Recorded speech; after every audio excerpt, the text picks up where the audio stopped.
Plus News Updates. Ako po si Cesar Soriano para ihatid ang nangungunang mga balita sa buong kapuluan ngayon. Pinatunayan ng 702nd Infantry Brigade ang mataas na antas ng kahandaan nito matapos ang malawakang defense exercises mula March 23 hanggang 25 sa Bataan at Zambales. Pinangunahan ni Brigadier General Ronald Bautista ang pagsasanay na nilahukan ng iba't ibang unit kabilang ang 84th at 69th Infantry Battalions, Mechanized Forces, K9 units, medical teams, artillery, signal personnel at reservists.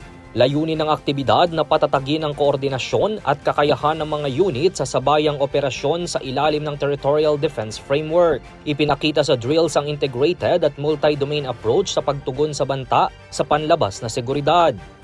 Ayon sa pamunuan, mahalaga ang ganitong pagsasanay upang matiyak ang mabilis at epektibong aksyon ng tropa sa anumang hamon sa pambansang depensa.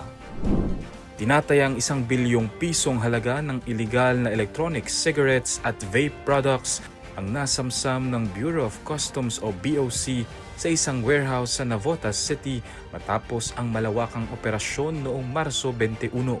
Umabot sa mahigit 3,000 master boxes ng electronic cigarettes ang narecover na pinaniniwala ang iligal na ipinasok sa bansa.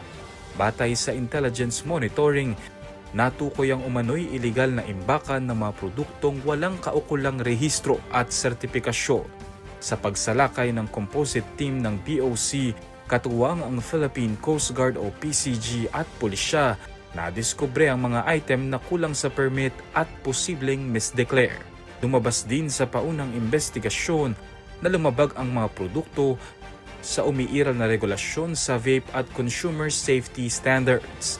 Inatasan ang mga kinatawan ng bodega na magpakita ng dokumento kung hindi ay haharap sa forfeiture o kaukulang kaso habang nagpapatuloy ang investigasyon. Nasabat ng pinagsanib na puwersa ng pulisya ang tinatayang 12.87 million pesos na halaga ng smuggled cigarettes sa shoreline patrol sa Malabang, Lanao del Sur noong March 25.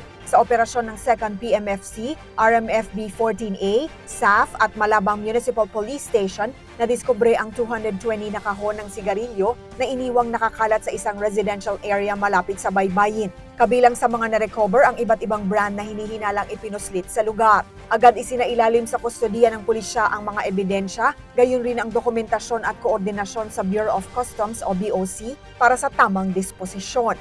Patuloy ang investigasyon upang matukoy ang pinagmulan at mga responsable sa iligal na aktibidad. Ako po si Cesar Soriano, kasama nyo sa bawat pagputo ng balita.